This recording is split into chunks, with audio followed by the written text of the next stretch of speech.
Boa noite, meus amigos, minhas amigas.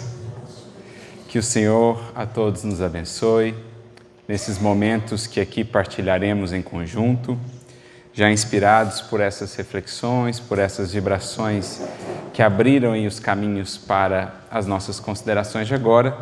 Esperamos seguir dentro dessa mesma linha, buscando a inspiração do Evangelho, do Cristo e, claro, da doutrina espírita, a fim de proporcionarmos aqui para todos nós reflexões que nos sejam úteis na compreensão da sublime finalidade, do sublime papel da família enquanto essa célula máter da sociedade, enquanto esse núcleo fundamental de renovação dos seres, assim estabelecida por Deus. Antes de iniciar a reflexão, eu gostaria de agradecer, na pessoa da Ângela, mais uma vez, pelo convite que a USE Estadual nos faz. Estivemos ano passado em Batatais, atendendo também a um convite do Departamento da Família. É sempre uma alegria para nós quando as possibilidades, a disponibilidade nos permite. E, enfim, surgiu essa ocasião, acabou casando, essa ocasião de ser aqui na casa em que frequentamos, na casa na qual temos o nosso grupo de estudo, e podendo também encontrar aqui tantos companheiros de outras casas que aqui se fazem presentes. É sempre uma alegria esse tipo de encontro em nosso movimento espírita. Essa é uma das coisas mais abençoadas, mais dadivosas que podemos cultivar enquanto espíritas, a refletir a própria essência do cristianismo quando assim surgiu. Eram conhecidos aqueles corações pelo partir do pão, assim como o Mestre foi.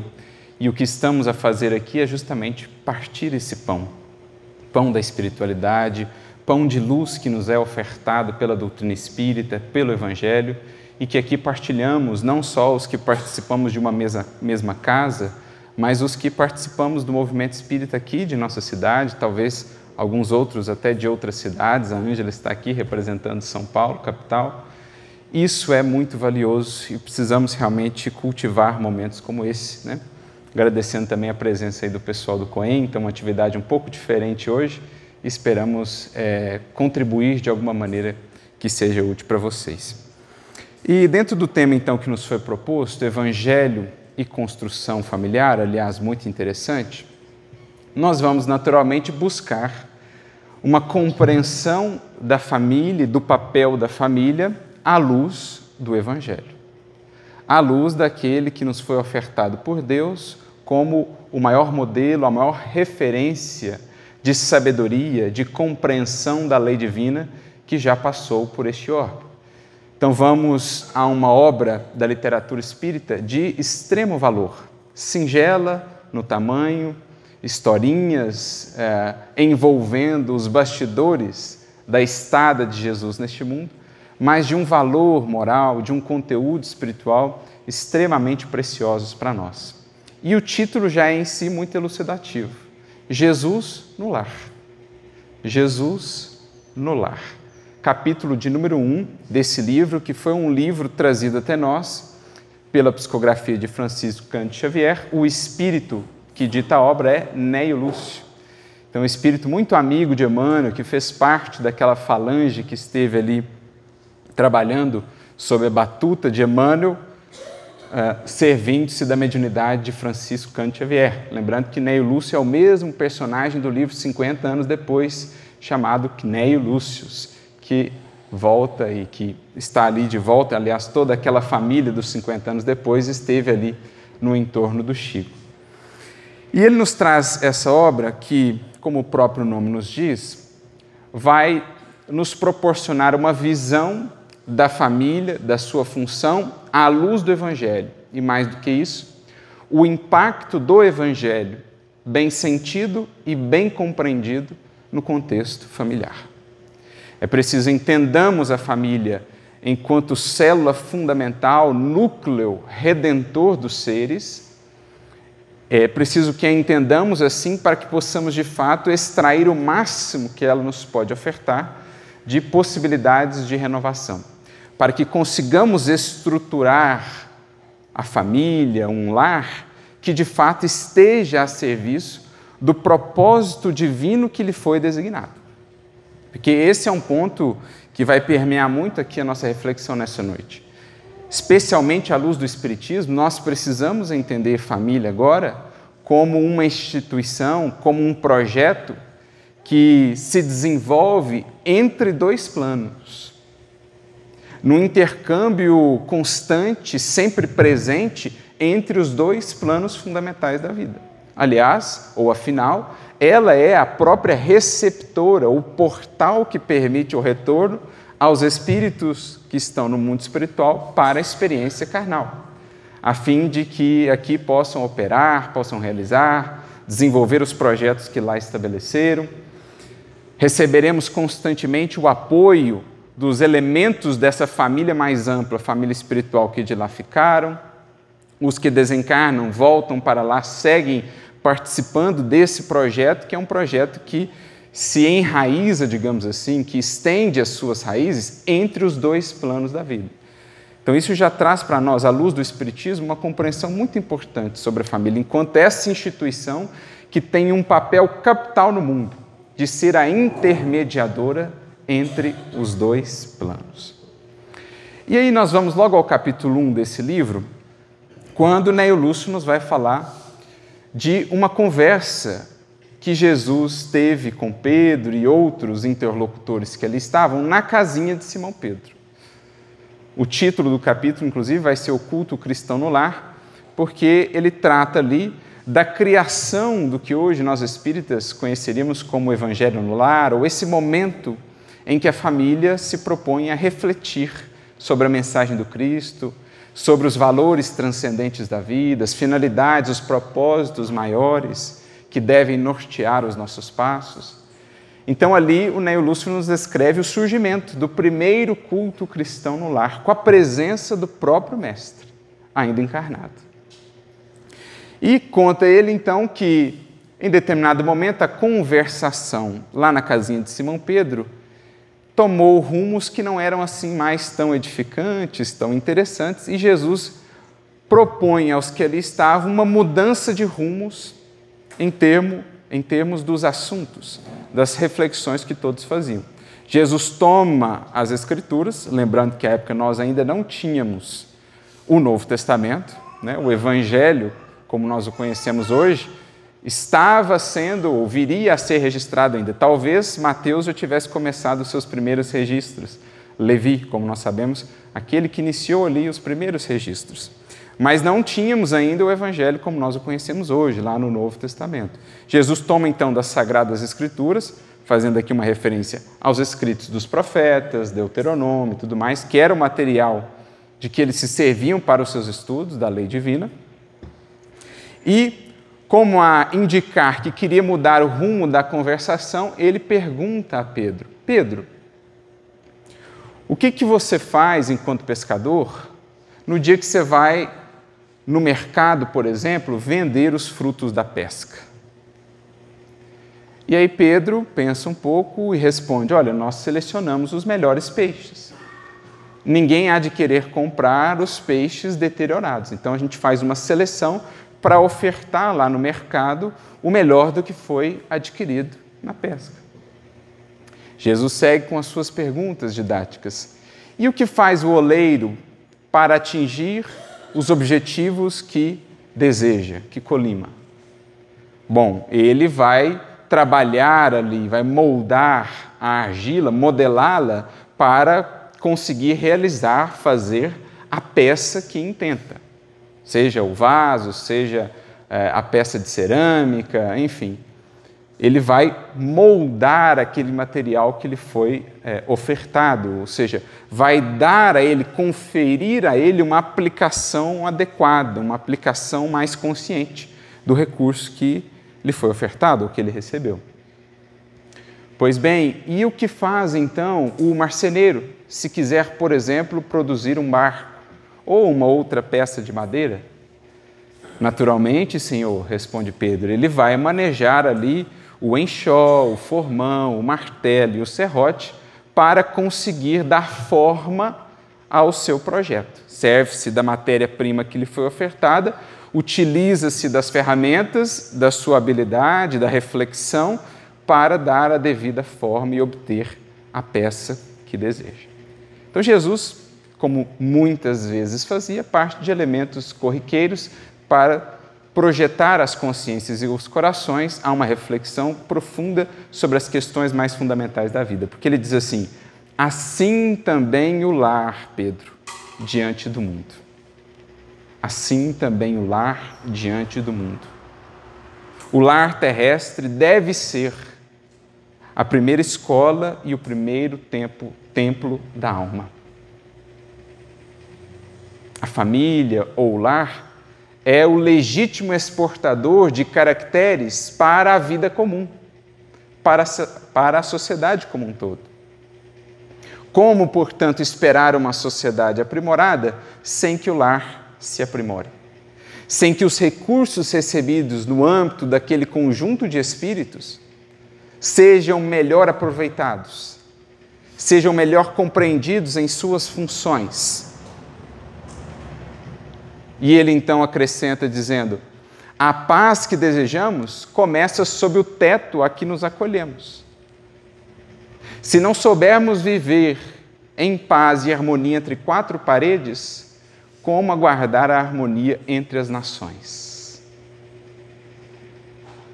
Então, partindo daqueles exemplos bem singelos, o pescador que vai analisar melhor o tipo de material que ele vai ofertar na feira, o oleiro ou o marceneiro, o carpinteiro, que vão analisar melhor o potencial dos recursos que receberam e dar a eles uma finalidade mais justa, mais adequada, conforme uma postura mais consciente, a partir de coisas assim tão singelas, Jesus nos propõe uma reflexão sobre a família nesses moldes. A família é um lugar, é um conjunto, é uma reunião, é uma construção onde seremos diariamente convidados a refletir o que a ela estamos trazendo em termos de recursos, o que estamos fazendo dos recursos recebidos e que tipo de recursos ofertamos de volta ao mundo que está lá fora, que nos cerca. Uma reflexão, portanto, sobre o que a família tem feito em termos de transformação daquilo que lhe foi conferido. Cada espírito que ali está, cada um dos espíritos que ali está, assim como esse conjunto que passa a formar uma unidade em si. Então, é muito interessante pensarmos essa abordagem que Jesus traz em torno do lar ou da família, enquanto essa célula máter. Ele a compara a uma casa e vai dizer, olha, toda a questão dos ajustes a serem feitos em termos de sociedade, das melhorias pelas quais tanto ansiamos em termos de sociedade, tudo isso vai remontar a essa construção fundamental. Sob o telhado a que nos acolhemos, começa a resolução do problema do egoísmo, do problema da violência, do problema da corrupção que ainda encontramos a campear no mundo. Toda a questão, todo o anseio da humanidade pela produção, pela geração de uma sociedade mais justa, mais fraterna e mais amorosa, há de começar entre aquelas quatro paredes. Porque o lar, a família, é a legítima exportadora de caracteres para a vida comum. Uma reflexão fundamental, portanto, já para todos nós é o que cruza as portas de nosso lar a cada dia. Quem somos os corações que do nosso lar saímos para a sociedade? Ou que filhos queremos ofertar à sociedade? Que versão de mim mesmo quero ofertar à sociedade se já entendi essa construção básica, essa célula fundamental, como sendo a legítima exportadora de caracteres para a vida comum. De modo que a sociedade, portanto, será simplesmente um produto do que tem sido cultivado no âmbito de cada uma dessas células máteres, no âmbito de cada uma dessas edificações que são as famílias. E isso ganha uma conotação mais importante ainda quando nós entendemos que, mais do que simplesmente a exportadora de caracteres para a vida comum, para o seio da sociedade, a família é a receptora dos caracteres que vêm do mundo espiritual.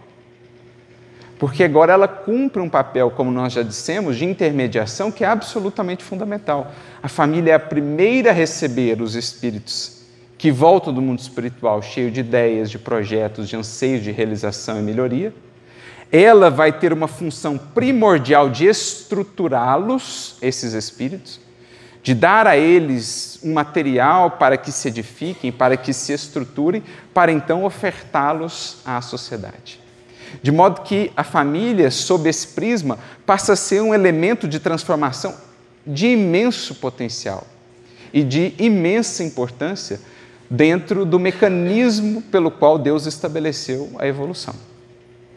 Sendo a reencarnação um elemento tão fundamental, estando a reencarnação intimamente atrelada à família enquanto célula receptora dos espíritos reencarnantes e sendo a família essa célula formadora da sociedade como um todo, a gente percebe que há uma cadeia indissociável na qual a família cumpre um papel essencial para que os projetos do alto possam ser concretizados na Terra.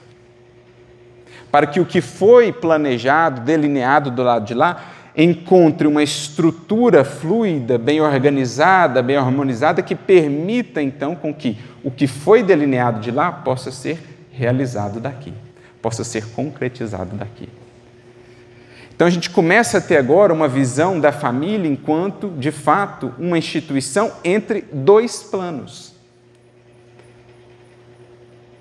Ela está, a todo tempo, fazendo uma conexão entre o plano espiritual e o plano carnal. Até porque aprendemos com a doutrina espírita, que vai ampliar ainda mais essa visão, que a nossa família não está toda aqui. A família se expande na família espiritual, que está, muitas das vezes, em sua maioria, do lado de lá. Vamos entendendo que, muitas das vezes, os que estão aqui momentaneamente formando a nossa família física, não necessariamente são da família espiritual, mas foram acolhidos dentro dessa estrutura para que possam também progredir. Então, o Espiritismo, dando sequência naquilo que o Espiritismo já nos trouxe, vai ampliar-nos ainda mais essa visão do papel tão fundamental dessa instituição que intermedia, que faz a intermediação entre os dois planos. E Jesus, na sua metáfora, na comparação de que se serve, vai compará-la, então, a uma construção, uma casa. Tem lá o telhado, tem as paredes, ele cita. E é dentro disso que nós vamos refletir, porque óbvio que ele não fala aqui de uma construção só de natureza material. Óbvio que as casas aqui, ou essa metáfora da casa, as paredes que ele menciona, o telhado, não são o telhado material, as paredes materiais que estruturarão ali o lugar onde os espíritos encarnados estarão reunidos. Ele está falando também de uma outra natureza de abrigo que a família precisará fornecer aos espíritos que recebe. Então, nós estamos, de fato, falando de uma construção, mas não só de uma construção de natureza material. Há uma construção que, pelo menos num primeiro olhar, não é tão visível, mas que é a mais fundamental a ser realizada por uma família, ou pelos espíritos que fazem parte dessa família, em especial aqueles que receberam a incumbência de tutelar outros espíritos. Digamos, os responsáveis, os pais. E para a gente entender melhor isso, vamos agora ao próprio Evangelho. Nós servimos primeiro dessa historinha de Jesus no lar, mas vamos ao Evangelho no conhecido diálogo entre Jesus e Nicodemos, que está lá no capítulo de número 3 do Evangelho de João. E como nós conhecemos ali, o mestre está falando de maneira sutil, velada, né, sobre o processo da reencarnação. Como chegaremos ao reino dos céus ou ao reino de Deus? Ele fala, se não nascerdes de novo, não vereis o reino de Deus. Se não nascer da água e não nascer do Espírito, não entraremos no reino de Deus. E aí, em determinado momento, no versículo 6 desse capítulo 3, quando Jesus conversa com Nicodemos, ele fala assim, o que é nascido da carne é carne, o que é nascido do Espírito é Espírito. E essa frase, ela nos abre assim um universo de reflexões, quando a gente a vincula aqui ao contexto da família, esse contexto do processo reencarnatório, porque ela trata dessas duas dimensões em que a família vai se apoiar. ela tanto tem um pé aqui no mundo, como ela tem um pé no mundo espiritual. Ela tanto tem vínculos aqui com o mundo, como ela tem vínculos profundos com o mundo espiritual. Do lado de lá temos os projetos, temos as deliberações, todo o planejamento reencarnatório, temos o auxílio espiritual que nunca nos falta.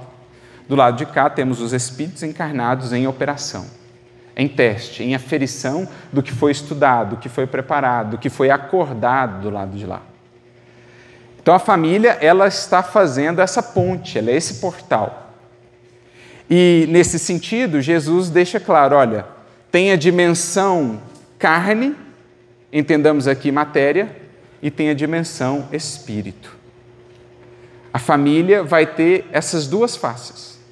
Agora, não te esqueças, o que é da carne, o que é nascido da carne é carne. O que é nascido do espírito é espírito. Vamos tentar traduzir isso.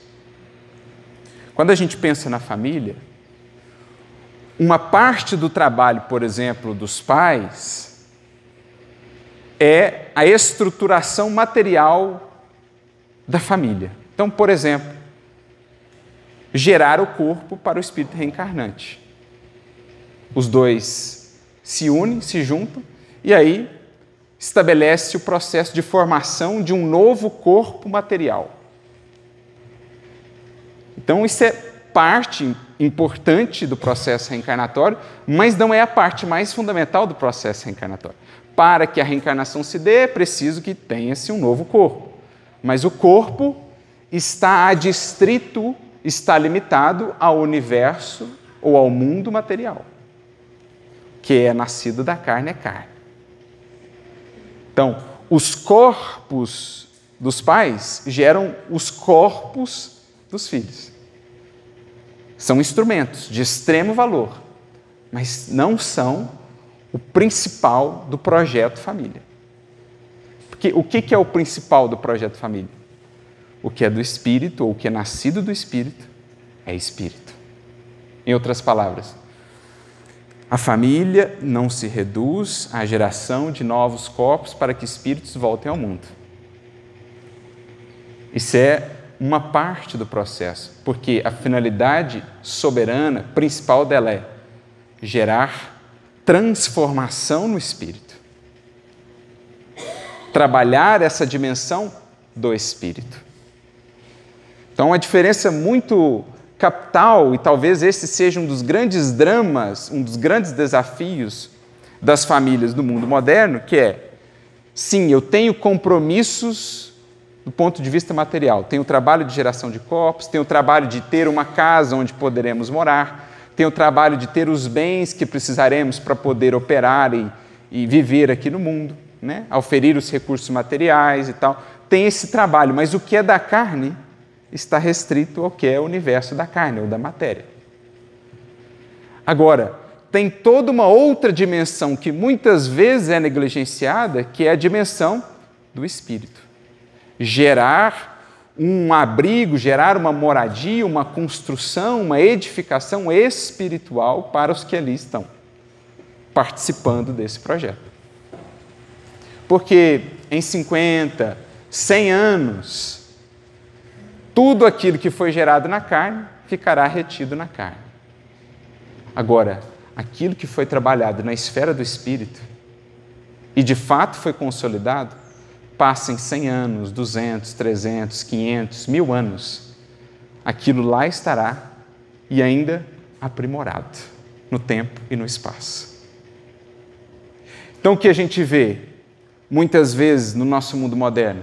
Uma excessiva preocupação com o que é da carne e quase ou nenhuma preocupação com o que é do espírito. Cria-se o corpo, constrói-se uma casa, oferta-se as melhores escolas, os melhores recursos materiais e possibilidades do mundo, mas tudo é adstrito ao universo do que é passageiro, do que é material. E muito pouco ou muito superficialmente preocupa-se com a dimensão do que é espiritual. Em fazer nascer no espírito algo que é do espírito e, portanto, perene, duradouro. Pensa-se muito numa formação da personalidade no mundo, em ofertar ao espírito reencarnado recursos, possibilidades, etc. Mas pensa-se pouco em trabalhar o espírito que seguirá depois do mundo, depois da atual encarnação. Então Jesus aqui, ele estabelece para nós de maneira muito clara a reencarnação que está intimamente associada a essa célula básica, receptora dos espíritos reencarnantes, a família. Ela tem essas duas dimensões fundamentais. O que é da carne, com isso nós temos nos preocupado. Agora, nós precisamos voltar os nossos olhos para o que é do espírito. Porque o que é nascido da carne, a carne reterá. A matéria tomará de volta para si. Agora, o que é nascido do espírito, o que será construído no âmbito do espírito, isso é o investimento mais valioso a longo prazo que podemos fazer, quando entendemos a finalidade, por exemplo, da educação, quando entendemos a família, como disse Jesus lá, essa primeira escola e esse primeiro templo da alma. Isso vai trazendo para nós uma compreensão diferente, por exemplo, em torno de algumas falas de Jesus. Quando Jesus, com os discípulos, estão ali diante do templo, e os discípulos voltam-se para Jesus e falam assim, que o templo era majestoso, né? Não tanto quanto o primeiro, o de Salomão, que havia sido destruído, mas ainda assim era um templo majestoso. E eles dizem para o mestre, veja, Senhor, que belas colunas. E Jesus fala assim, não sobrará pedra sobre pedra. E em outra oportunidade ele ainda acrescenta, falando a respeito desse templo, né? E eu edificarei em 3 dias um novo templo.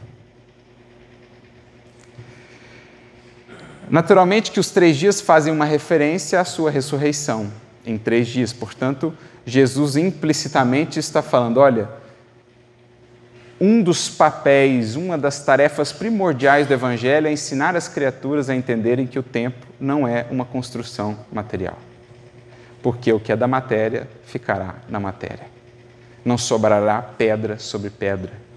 Mesmo as ruínas mais belas e valiosas que ainda temos hoje, a retratarem o passado da humanidade, um dia serão simples pó. Então Jesus fala ali da realidade espiritual. Mas aplicando isso agora a esse conceito que está lá no Jesus no Lar, a família ou o lar enquanto primeira escola e primeiro templo da criatura, a gente pode entender também que o Evangelho aplicado ao contexto da família vem ensinar-nos a fazer de fato do nosso lar um templo. A fazer de fato do nosso lar uma escola para as almas que ali transitarem. Inclusive nós próprios. Então nós estamos falando de uma edificação de natureza espiritual, em que as colunas, em que os tijolos, em que a argamassa serão de outra natureza. Porque erguer as casas físicas para nos proteger das intempéries é algo necessário no mundo. Mas as intempéries morais que têm colhido milhares e milhares de criaturas completamente desprotegidas, pela ausência de um templo, pela ausência de uma casa espiritual, moral, na qual possam se abrigar. Em outras palavras, não lhes foi ofertado, ou não com o devido apreço, o material para que pudesse edificar uma moradia espiritual sólida, segura, que as protegesse das intempéries morais da vida, muito mais desafiadoras do que as intempéries físicas. Então vemos milhares, milhões de criaturas que no âmbito da matéria, no contexto da família, receberam tudo. Não lhes falta nada, mas completamente desabrigadas moralmente. Porque aquele lar ainda não se entendeu como um templo a ser estruturado espiritualmente, em que os pilares serão outros, os pilares do Evangelho: amor, perdão, indulgência, paciência, compreensão, são os pilares, são os tijolos da edificação moral que precisamos realizar e que é a finalidade maior de uma família. Mais do que ofertar um corpo, é ofertar elementos de renovação para o espírito. Mais do que ofertar uma casa material, é ofertar um abrigo espiritual para que o espírito em jornada pela matéria possa passar por ela, por essa experiência, protegido ante as intempéries morais que certamente virão, as tentações de toda sorte, as dores, os reveses.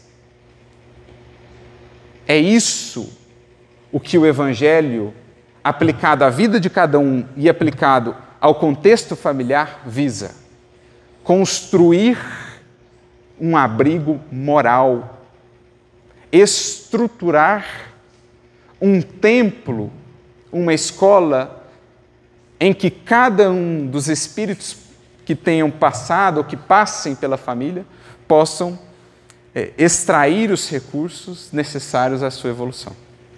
Não por outro motivo, Jesus, dentre tantas profissões, acabou escolhendo a profissão de carpinteiro. Isso me faz recordar uma passagem que está no livro Paulo e Estevão, quando Saulo, ainda perseguidor dos cristãos, na verdade foi a primeira visita que ele faz à Casa do Caminho, dali por diante ele se tornaria o perseguidor, e ele conhece lá a figura de Estevão, fica impressionado com a figura de Estevão, com aquela fala sublime e tal, mas ele, zelando pelas tradições, pela lei mosaica, fala: não, preciso dar um jeito de diminuir aí o impacto dessa mensagem. E ele tenta fazê-lo diminuindo a figura de Jesus. Então, quando Estevão faz uma pausa na fala, Saulo intervém e fala assim: mas que loucura é essa, galileus? Quem é esse que vocês seguem?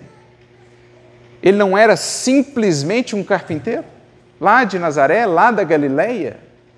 Então, denotando um profundo desprezo pelas, entre aspas, origens materiais ali de Jesus. E aí Estevão, com presença de espírito, volta-se para ele e diz: ainda bem que ele fora carpinteiro, porque assim a humanidade já não estará mais ao desabrigo, porque ele veio nos dar o material e nos ensinar a construir o nosso abrigo, com os pilares, com as paredes da paz, da fé, da esperança, do amor, que hão de nos proteger de todas as intempéries que porventura encontrarmos no caminho. Então, isso fundamentalmente é o que o Evangelho vai nos propor. Um olhar mais acurado para a construção na família que não se vê, pelo menos não no primeiro relance. Porque a casa material, os carros, as escolas que são frequentadas, os bens adquiridos, o corpo e tal, isso é visível, isso é palpável. Isso tem uma função no concerto da criação. Mas essa não é a principal construção da família. É uma construção oculta. É uma construção invisível. Pelo menos num primeiro olhar. Quem olha apuradamente, quem olha mais a fundo, consegue ver o que cada família está conseguindo estruturar em termos de edificação moral. Basta conversar um pouco com a família, basta conversar um pouco com os corações que fazem parte daquele núcleo e você consegue ter uma medida, um vislumbre do que seja edificação daquele projeto, daquela família.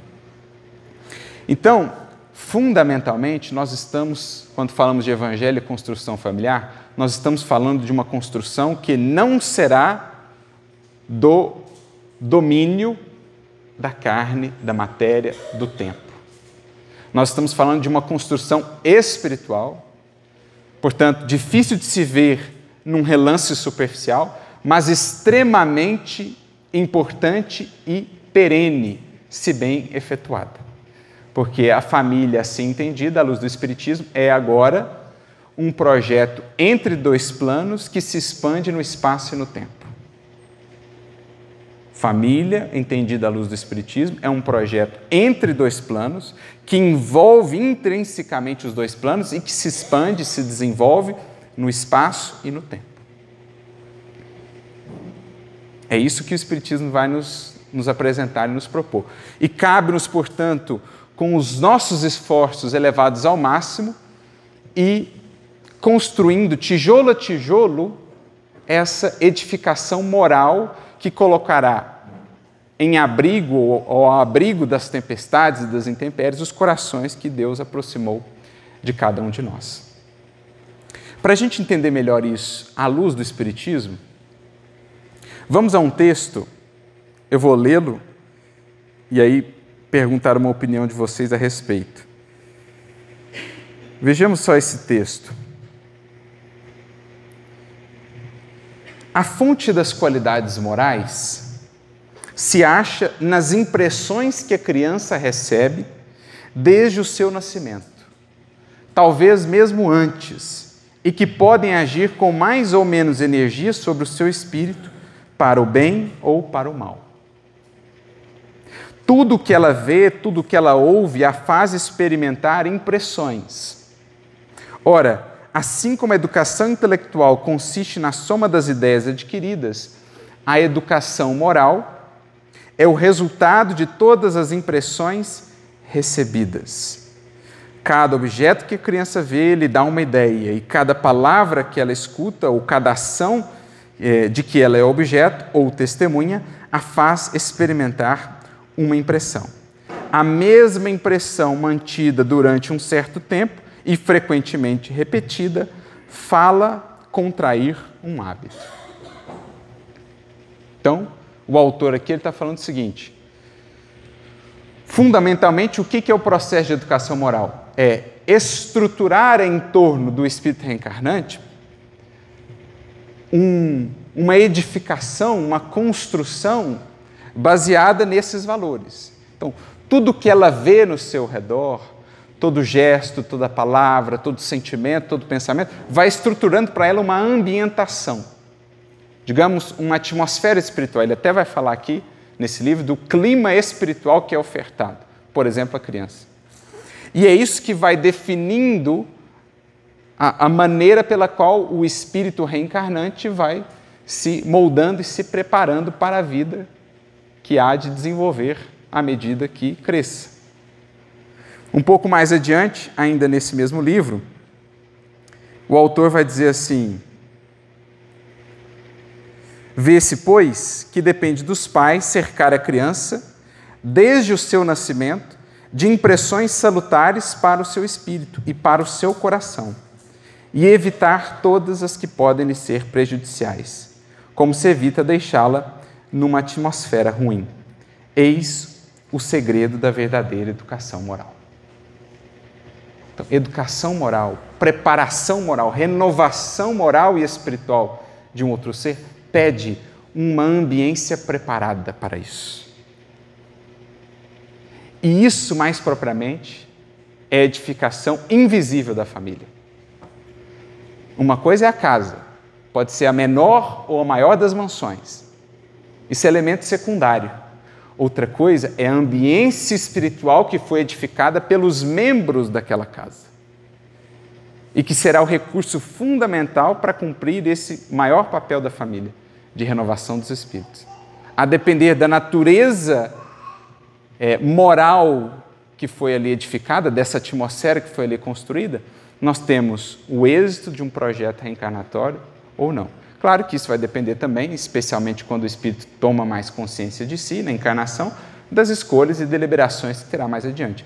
Mas o que ele recebe em termos dessa habitação moral, dessa construção moral, é de um impacto tremendo na estruturação de todo o seu destino naquela encarnação. É o que o Espiritismo nos ensina.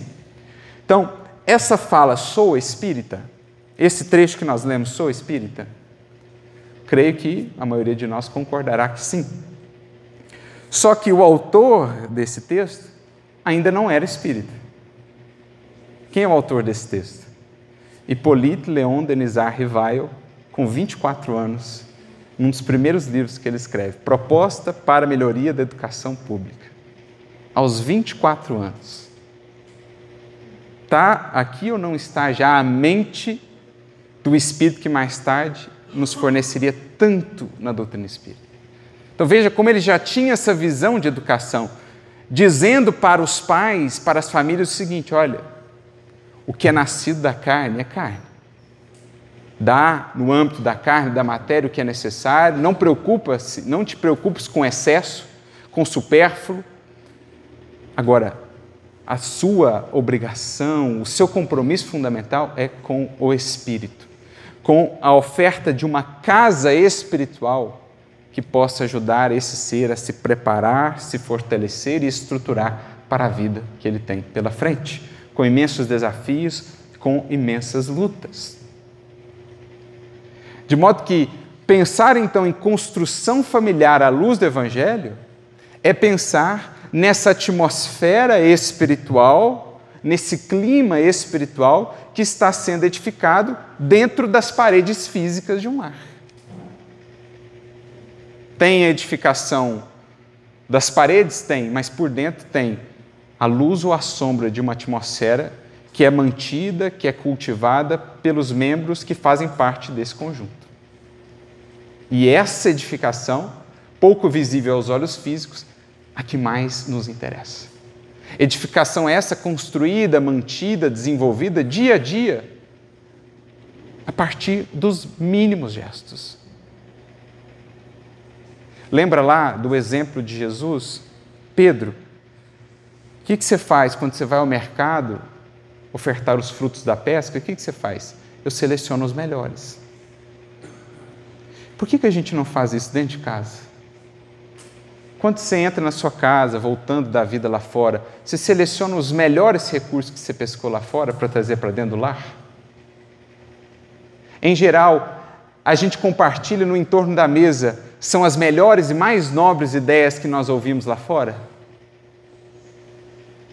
Ou a gente faz do nosso lar, muitas vezes, um local de despejo das piores ideias e sentimentos que pescamos lá fora?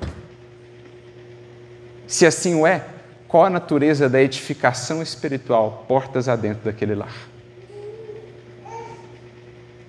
Eu, como faz lá o oleiro ou o carpinteiro, que manejam ferramentas para obterem o resultado esperado, a peça que querem produzir, eu estou manejando as ferramentas de que o Evangelho me dotou para fazer de mim mesmo a melhor versão a ser ofertada dentro desse lar? É disso que Jesus está falando. Isso é lar, isso é casa espiritual, isso é a moradia fundamental. Essa atmosfera que Kardec aqui, antes de ser Kardec, com 24 anos, antes do Espiritismo, já compreendia. O Espiritismo só veio corroborar, só veio mostrar isso num plano ainda maior. Porque, gente, nós precisamos pensar assim, a longo prazo, né? Quando falamos de Espiritismo, o que o Espiritismo está preparando, ou melhor, o que a compreensão espiritual da vida está preparando para o futuro, em termos de lares, em termos de famílias. Nós viemos aí de séculos em que muitas vezes as uniões não eram feitas assim de maneira muito consciente, ou era muito por interesse, ou era forçado mesmo. Nós estamos chegando num tempo em que cada vez mais as uniões são feitas com o exercício do livre-arbítrio. Né? Com o exercício do livre-arbítrio. Cada vez mais as uniões entre seres se farão de maneira consciente, por escolha própria. E nós estamos preparando um tempo, diz-nos Emmanuel, até agora, muitas das vezes as uniões têm sido de natureza expiatória ou provacional, mas nós estamos preparando um tempo em que as uniões serão cada vez mais conscientes em termos de propósitos, de metas, de finalidades da vida, porque cada vez mais espíritos terão consciência do que são e do que é um projeto de uma família, seja qual for a sua configuração.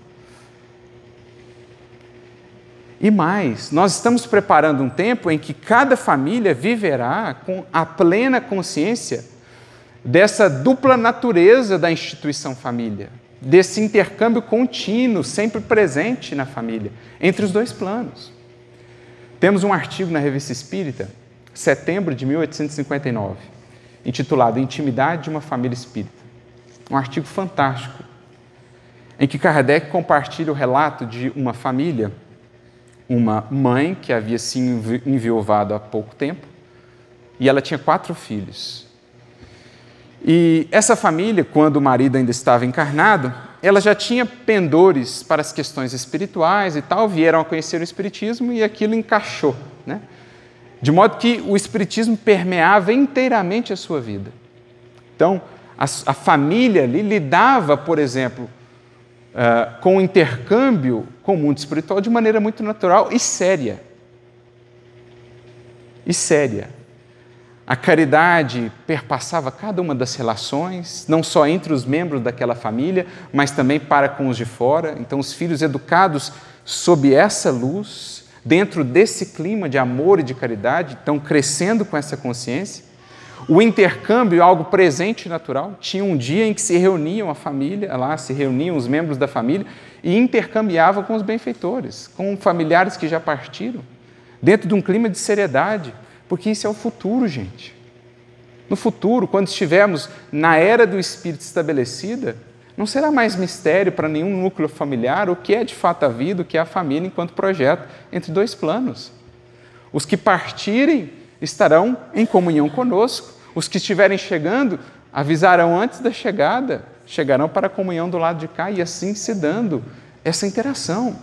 Então, o marido, o pai, desencarna, mas ele, pressentindo que iria desencarnar, chama os filhos, reúne ali a família e fala: olha, eu estou partindo.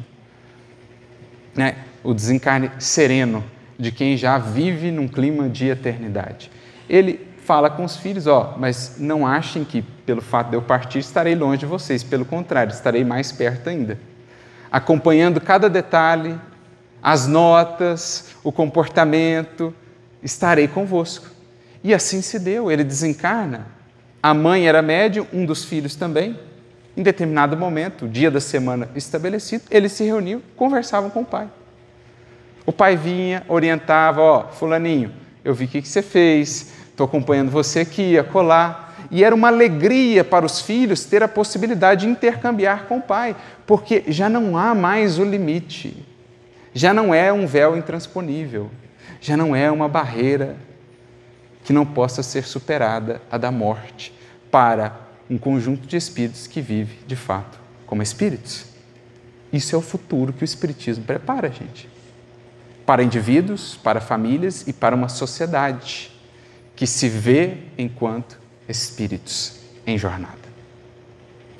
Então, essa é a edificação que o Evangelho, mais ainda agora, incrementado pela doutrina espírita, vem preparando no seio das famílias, preparando-nos para esse porvir de consciência no trato com o mundo espiritual, com a morte, com a finalidade da vida, com o que seja de fato o que de mais importante temos a ofertar aos espíritos que estão sob a nossa tutela.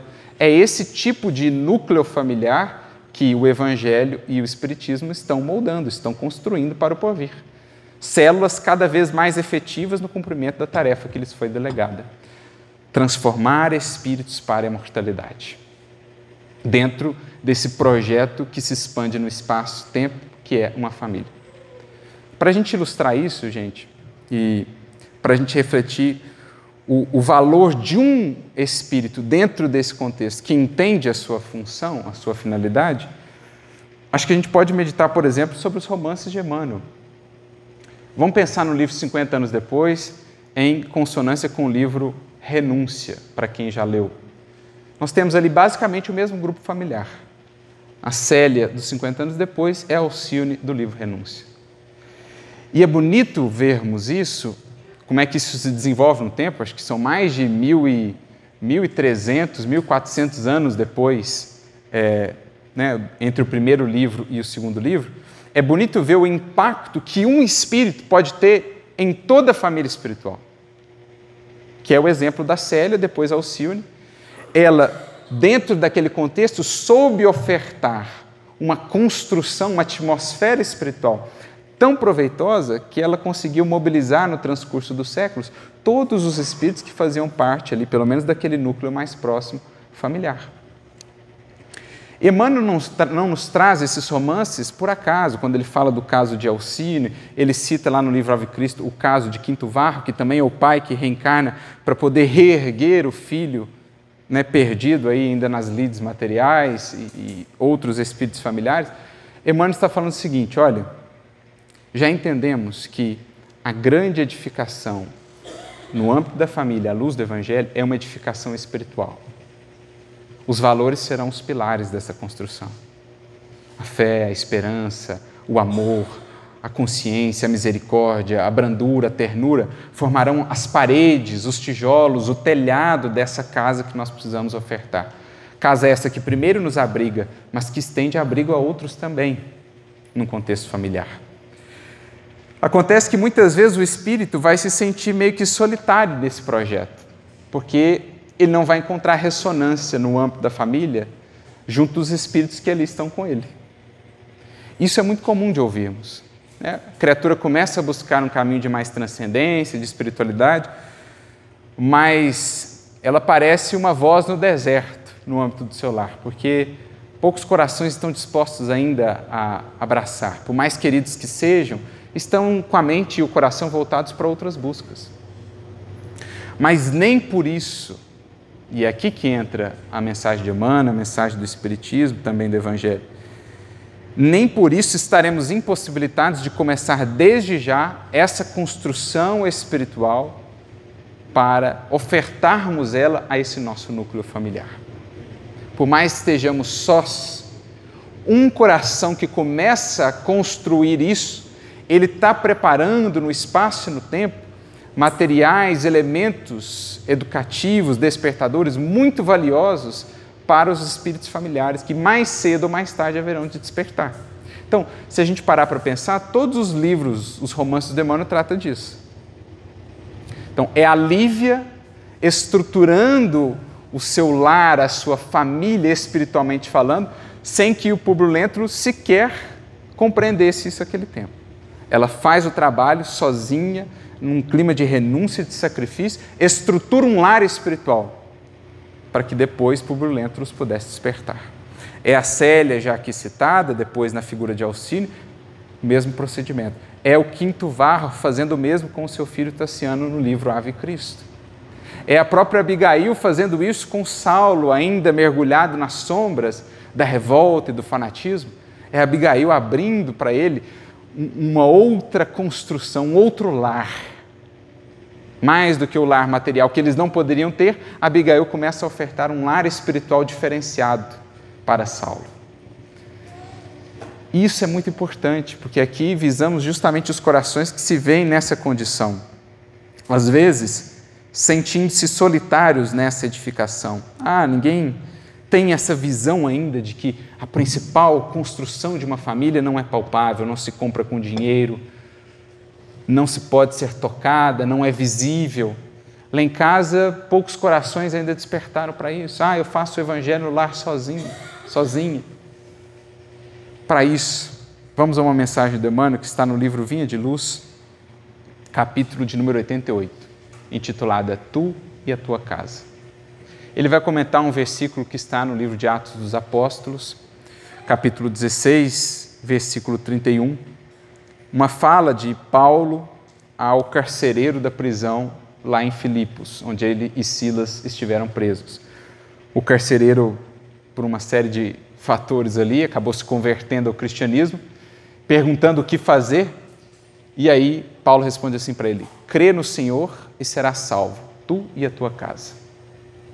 A partir disso, o Emmanuel vai trazer esse comentário no capítulo 88 do livro Vinha de Luz.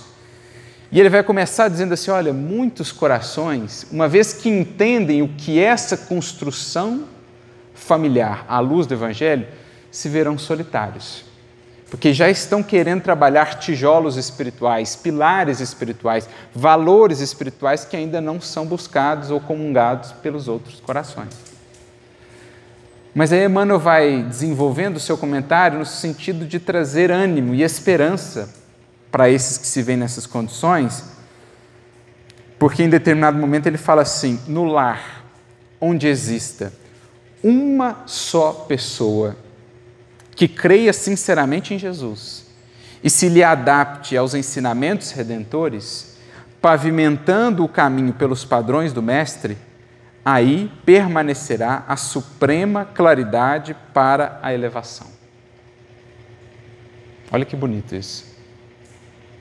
Se tiver um coração no âmbito de uma família e de um lar que estiver compreendendo verdadeiramente o papel de uma família e da construção à luz do Evangelho, esse alguém será a base de que a espiritualidade se servirá para amparar a todos que fazem parte daquele núcleo.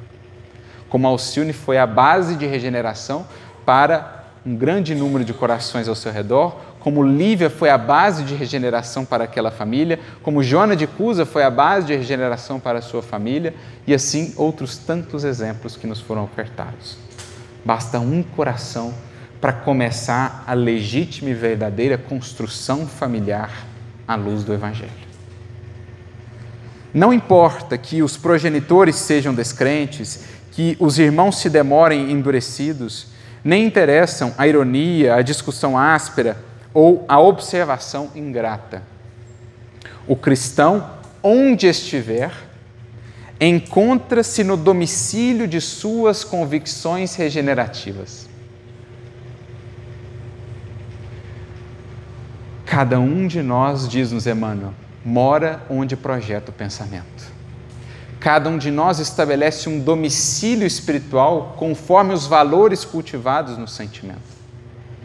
Então, se os outros não despertaram ainda para essa edificação, você já pode sim ofertar ao seu lar uma porta aberta para esse domicílio espiritual da sua fé, da sua esperança, da sua resiliência aos que ainda não conseguiram construir os seus próprios abrigos. Então, onde está o cristão, mora no domicílio de suas convicções regenerativas, para servir a Jesus, aperfeiçoando e iluminando a si mesmo. Basta uma estaca para sustentar muitos ramos. Uma pedra angular equilibra um edifício inteiro. Não te esqueças, pois, de que se verdadeiramente aceitas o Cristo e a Ele te afeiçoas, serás conduzido para Deus, tu e a tua casa. Não sabemos exatamente quando os demais virão, mas você pode ir desde já. Porque seguir o Cristo não é afastar-nos de nenhum modo dos compromissos que nos cabem junto à família. É uma jornada, sobretudo interior, é uma construção espiritual a nascer de nós e a projetar-se para as vidas no entorno. Então, como Jesus um dia disse a Pedro, que te importa a ti? Segue-me tu. Se os outros sequer ainda despertaram para esse tipo de buscas, seja você a erguer os primeiros pilares, as primeiras paredes, que hão de ser o domicílio espiritual dessa família amanhã. Certamente, Públio Lentulus ainda hoje agradece do fundo do seu coração as paredes daquela família espiritual que Lívia ergueu ao preço de muito suor e sacrifício. Certamente os espíritos, o próprio Neo Lúcio, que escreve uma obra Jesus no Lar, ele que era o avô da Célia no livro 50 anos depois, ele viu, ele sentiu o impacto que tem um coração evangelizado num núcleo familiar. E talvez por isso tenha se proposto do mundo espiritual escrever um livro chamado Jesus no Lar, porque ele viu o que faz Jesus num lar, adentrando por um coração que seja. No caso, o coração de Célia. O Tassiano, nosso querido Arnaldo Rocha, agradece profundamente a Meimei e ao seu pai espiritual Quinto Varro por ter erguido lá naqueles tempos, no livro Ave Cristo, quando ele ainda quando não tinha sequer qualquer consciência de natureza mais profunda, erguido com muito suor as paredes daquele domicílio espiritual sob o qual depois ele pôde se abrigar. Assim também cada um de nós.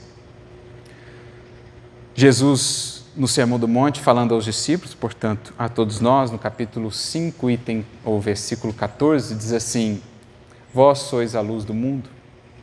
Não se pode esconder uma cidade edificada sobre um monte.